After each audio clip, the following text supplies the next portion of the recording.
Yo, what's up guys? It's Noah here, and in today's video, we're going to be breaking down the NBA slate on Draftkings and Yahoo for Saturday, February the 27th. We got a 7-game slate for Saturday. We're going to run through this pretty quickly. I'm just going to go team by team, break everything down for this 7-game slate. What does stand out to me looking at this slate on Friday night, give you guys my early thoughts. There's a lot of injury news today that we have to keep an eye on. There's a lot of questionable guys, mainly from the Spurs. It's tough to break everything down right now. We're going to have to wait on this injury news, but I'll do my best to give you guys, what I'm thinking, what are my thoughts for this Saturday slate. But before we do get started with the breakdown, guys, as always, I'd appreciate it if you hit that like button down below, hit the subscribe button as well. If you are new here, click that notification bell so that way you do get notified every time I upload. You also get notified every time I do go live. Now, I don't know yet if I'm going to be streaming today. I think I most likely am. And if I do go live, it will probably be around 4 o'clock Eastern time, Saturday afternoon. So if you're free, maybe if you're out of work or something, you can tune into the stream. I will be live on my YouTube channel, breaking everything down with you guys, answering all your guys' questions. That'll be, sometime Saturday afternoon, probably around 4 Eastern. So tune into the stream if you can. Hit that like button, hit that subscribe button, and let's go ahead and take a look at Saturday's slate. So we'll start off with the Cavs and Sixers game. Now, on the Cavs today, there really isn't a ton that stands out from this team. There's some injuries here, like Andre Drummond, Kevin Love, Larry Nance remain out, but like all these guys have been priced up to reflect that. If I was going to play anyone on Cleveland, it would be Jared Allen, just because he's been so good lately. He's playing a ton of minutes. This is a matchup I don't really like to target. Centers against Joel Embiid, just not that good of a matchup. This is a spot where maybe Jared Allen could get into some foul trouble, but when he's not in foul trouble and the game's close, you're getting 36, 38 minutes from Jared Allen. He's basically been like Andre Drummond. Maybe he's not producing at the level that Andre Drummond was, but he's producing close to it, giving you a double-double basically every night. We know he's someone that can block shots as well. At 8,400, his price has gotten to a point where you do need like a really big game from him, but we've seen the upside is there. If I was going to play anyone on Cleveland today, it would be Jared Allen. I don't see myself going to anyone else, though, on this team outside of the Afro Man. So we can go ahead and move on to the next game, or the other side of this game with the Sixers. So talking about the Sixers today, this is a more important team than normally. Normally when the Sixers are fully healthy, I don't have too much interest in anyone on this team outside of Embiid. But today is a different story because Tobias Harris is out for the Sixers, which does impact some guys. We will talk about that in a second. You got the studs, Embiid, Simmons. I think without Tobias Harris, they look even better than normal. I don't think either one are top options for me. There are some other studs I'd rather get to on this slate. There's guys priced around Ben Simmons that I think I would rather play. But Embiid and Simmons, they both get a nice bump with Tobias Harris off the floor. We know the usage, the offense is going to run through those two guys, so they are definitely viable. In terms of value, though, like if there's any value that opens up from Tobias Harris being out, I think it is probably Mike Scott. Now, we'll have to wait and see what their starting lineup is for the Sixers. Assuming that it is Mike Scott who winds up starting, at minimum salary on DraftKings $3K, I think he is a pretty decent value play. In terms of minutes, I think if he is starting, he probably plays around 26 to 28 minutes. He did replace Harris. Whenever Tobias Harris got hurt, Mike Scott was the guy that came off the bench and replaced him, which makes me assume that he's probably going to start today, but this will be something to keep an eye on. Luckily, this is a 7 o'clock game, so we'll know before lock, but definitely like Mike Scott is a cheap option. He's not a great point per minute player, but if he gets 26, 28 minutes, he can definitely give you, 20, 22 DK points, be solid at minimum salary.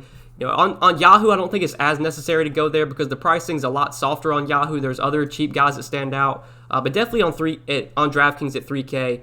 I like Mike Scott a decent amount if he is starting for Tobias Harris. If they wind up starting somebody else like Korkmaz or Thibault, that would obviously change things, but for now, I'm just going to assume that it's Scott who moves into the starting lineup. But yeah, I like Scott if he's starting. I think Simmons and Embiid are both in play.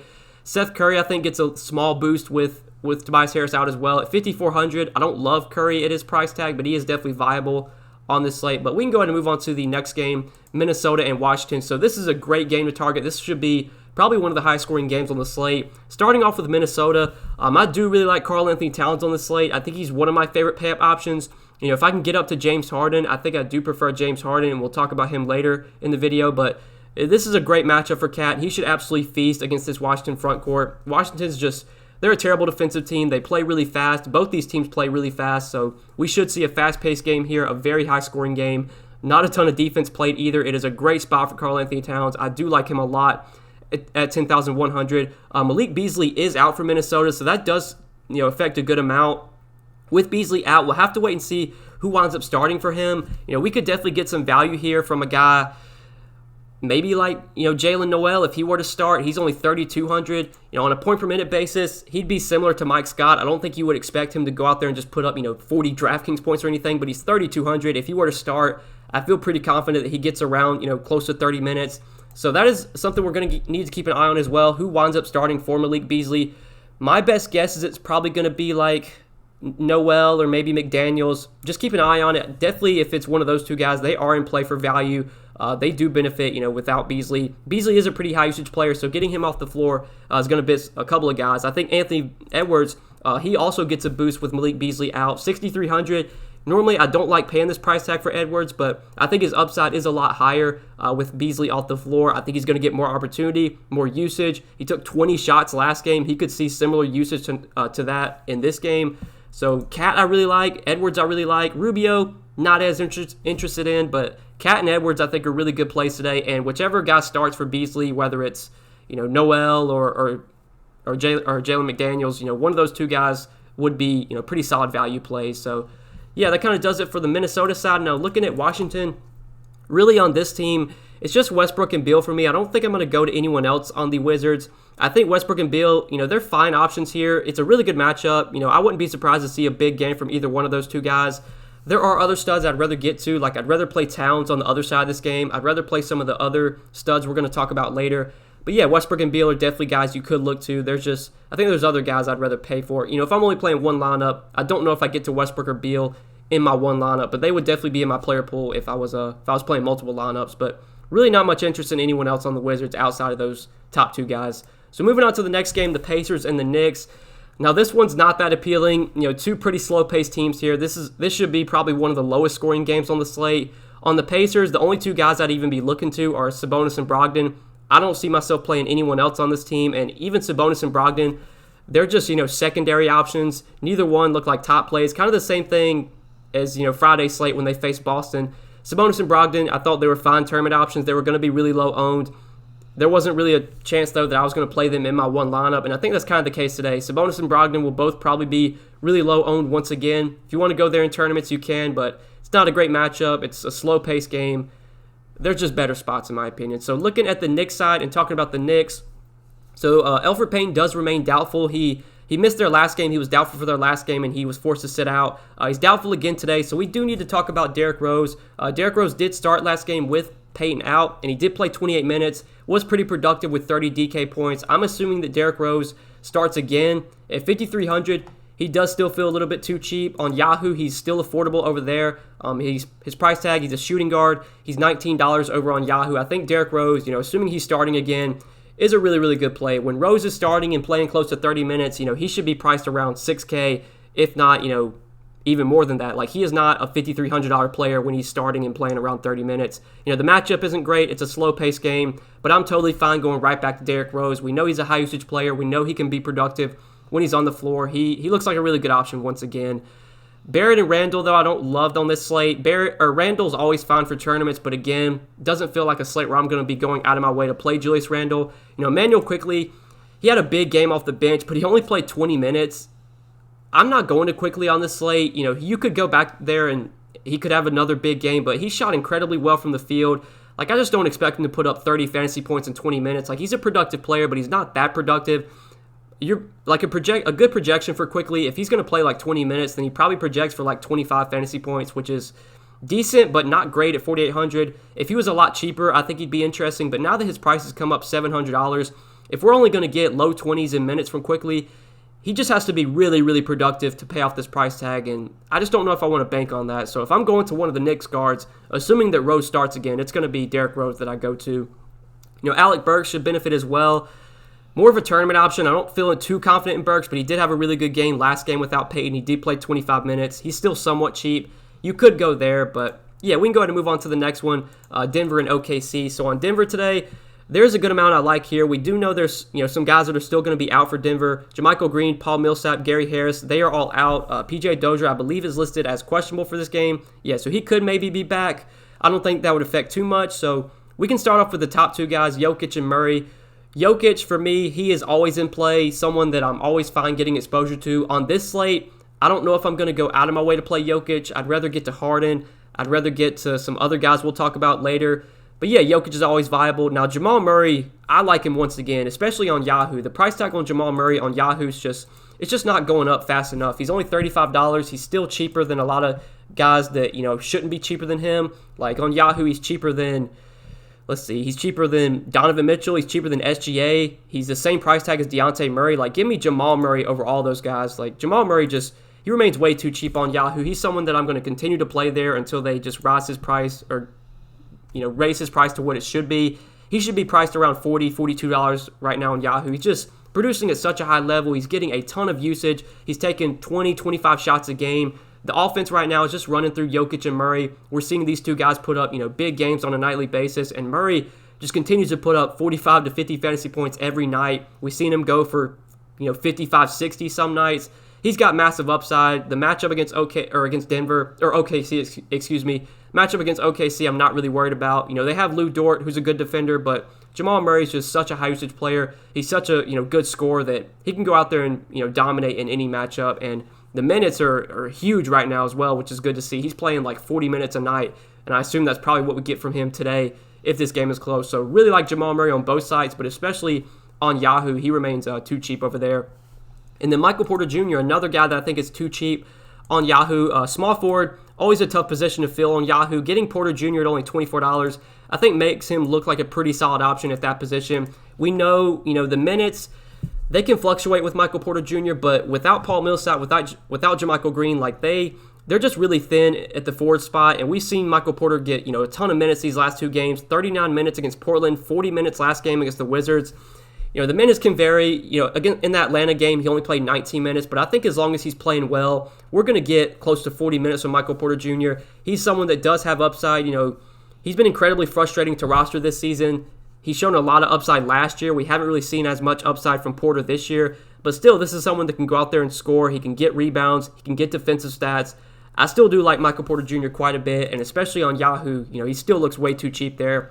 Fine with him on DK, but I think on Yahoo, that's where MPJ looks the best today. Will Barton, I'm not the biggest fan of at his price. I'd rather play Monte Morris. Monte Morris, he has been starting recently. He's been playing pretty good minutes. He's probably going to start again, play 30 to 32 minutes. At 5K, he's a fine option. There's probably going to be better value today, but I'm fine with Monte Morris if you want to go there. But yeah, we can go ahead and move on to the OKC side. So OKC, they're not that appealing for me on this slate. I had a lot of interest in SGA on Friday night slate against Atlanta. He didn't have that great of a game. If you want to go back to SGA, you can, but it's a tougher spot. His price tag came up. Not someone I'm really going to be getting to. Like, nobody on OKC really stands out today. This is going to be a team I most likely avoid. If I was going to play anyone, it probably would be Theo Maledon. Without Hamidou Diallo, Theo Maledon did have a really good game Friday night against Atlanta. He played 34 minutes. He did get a ton of opportunity. He had 13 points and 12 assists. I'm pretty sure he was like their backup point guard whenever SGA was off the floor, and that really helped him, be more productive.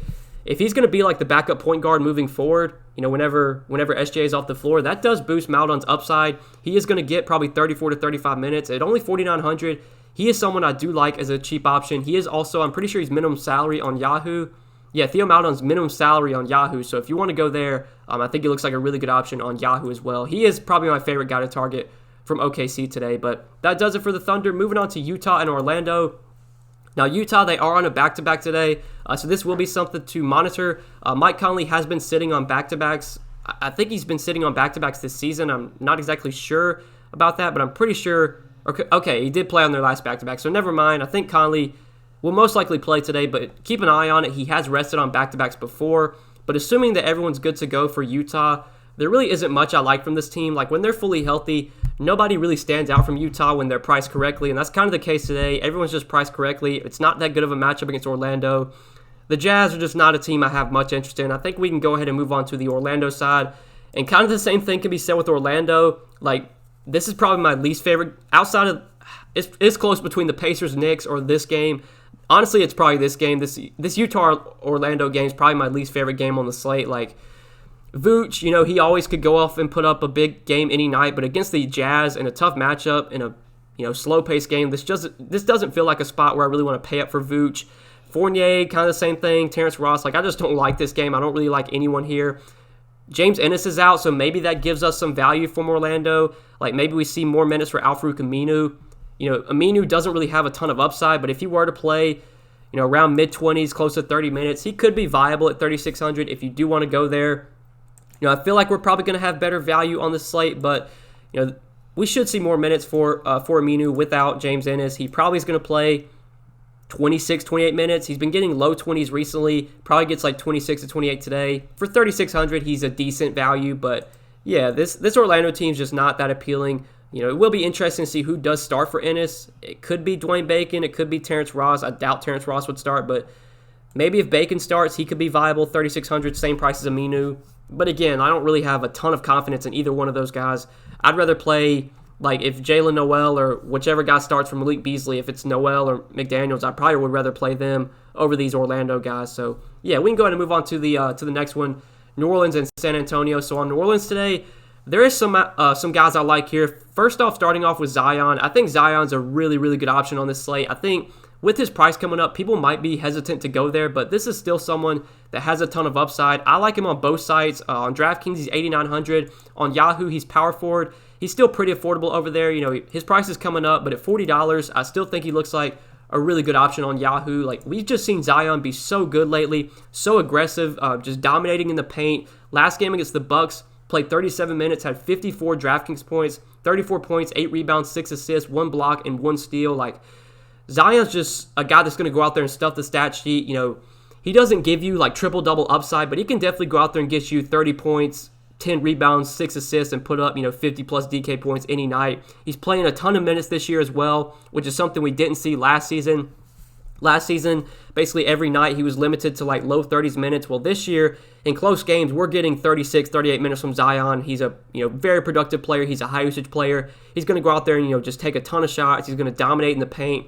I don't really see anyone on the Spurs slowing him down. I love Zion on this slate. I think we're just going to keep seeing his price rise. He's just going to keep producing at a very high level, giving you 40-plus DK points basically every night. He has one of the highest floors in the league, in my opinion. Like, even a bad night from Zion, he's still going to give you 35, 40 fantasy points, and we've seen he has a big ceiling. He can go for 55, 60, so definitely give me Zion on the slate. I do really like him a lot, and I don't know if people are going to be willing to pay up for him because at his price tag, he's probably not really going to pop in projection models or anything, but I still think he's a really strong play even at close to 9K. Brandon Ingram is fine as well, but I would definitely rather play Zion over Ingram. Now, Steven Adams I actually do like quite a bit as well. 5,300 on DK. I like that price tag on Steven Adams. This isn't someone I've really played much this year, but I do have interest in him today. On Yahoo, he's $17. His price tag came up, but still think he does look like a solid option on Yahoo. So looking at Adams, basically since he's came back from injury, he's played 31 and 28 minutes in his last 2 games, and it seems like most nights we're going to get around 30 minutes from Steven Adams. He's about a fantasy point per minute player. If he's going to be playing 30 minutes, he's most nights he's going to give you around 25 to 30 DK points, if not more. We've seen him be really productive lately. He's been, dominating on the boards, getting double-digit rebounds in both of his last 2 games. This should be a relatively fast-paced game. We should see a lot of possessions here, a lot of rebound opportunities for Steven Adams. He's a guy that can go out there and get you a double-double, a few assists, a couple blocks. Easily can put up 30 to 35 DK points when he's playing, 30 minutes a night, which it seems like is going to be the case moving forward. There was that stretch where they were giving a lot of minutes to Willie Hernan-Gomez, but lately they've been going back to Steven Adams, giving him, close to 30 minutes a night. And at 5,300, that's just a little bit too cheap for Steven Adams if he is going to play around 30 to 32 minutes. So I do like him a good amount on both sides. That's probably it, though, for New Orleans. I think Zion and Steven Adams are my 2 favorite plays. I don't mind Ingram or even like Eric Bledsoe, but definitely Zion and Steven Adams I like the most. But moving on to the Spurs side, so the Spurs are the really big team that we have to watch today in terms of injuries. So right now, we do know that Keldon Johnson, Derek White, and Rudy Gay are all going to remain out. Devin Vassell is also out as well. The big injuries, though, are that DeMar DeRozan and LaMarcus Aldridge are both questionable. Aldridge questionable with, and I believe he's questionable wrist soreness, so that'll be something to monitor. And DeRozan's, it's for actually personal reasons. That DeRozan was out last game for personal reasons. But yeah, we'll have to keep an eye on the status of DeRozan and Aldridge. Obviously, if they're out again, that's going to change a ton. A guy like Dejounte Murray would be a really, really good play. I would like Dejounte Murray a ton once again, especially if DeRozan were to sit. We could definitely look to go back to a guy like Trey Lyles, especially if Aldridge is out again. I think Lyles would be viable. If DeRozan's out again, I think Lonnie Walker's in play at 4,300. If this team is fully healthy, if everyone's good to go, I think the only guy I'd be interested in would probably be DeRozan at 8K. I think he is still a little bit too cheap, especially with no Johnson, no White, no Gay. The opportunity would be there for DeRozan. One thing worth noting, he hasn't played in like 2 weeks. I'd assume he's going to be good to go. He should play his normal minutes, but at least keep an eye on it. If he is, able to play this game, just make sure there's no minutes restriction given he hasn't played in 2 weeks. But yeah, if DeRozan plays, I have interest in him. If he's out, if Aldridge is out, then we can go right back to those San Antonio guys that we liked last slate. Murray, Lonnie Walker, Trey Lyles, Patty Mills, I think would all be viable again, especially if Aldridge is out too. I'd like those big men even more if Aldridge were to sit as well. But yeah, we just got to wait and see what happens with DeRozan and Aldridge on the Spurs team. But we can go ahead and talk about the last game of the night, Dallas and Brooklyn. So on Dallas today, we got to watch the status of Kristaps Porzingis. He's been out, I believe, their last 3 games. He's listed as questionable for today's game. Obviously, this is a big injury that does impact a good amount. Luka, regardless of what Porzingis' status is, whether Porzingis is in or out, I think Luka's a really good option. It's a great matchup against Brooklyn. Should be a very fast-paced game. We know Brooklyn's been playing pretty bad defense this year. Definitely have interest in Luka. I think, I prefer Harden on the other side, who we're going to talk about, but Luka's a really good option. If Porzingis sits, he's an even better option, I think. So really do like Luka here. Porzingis, even if he plays, I don't have that much interest in. I think he'd be viable as a lower-owned tournament option. It is a really good matchup against Brooklyn. This Nets team has been really bad defending bigs this year. We've seen a lot of centers go off against the Nets.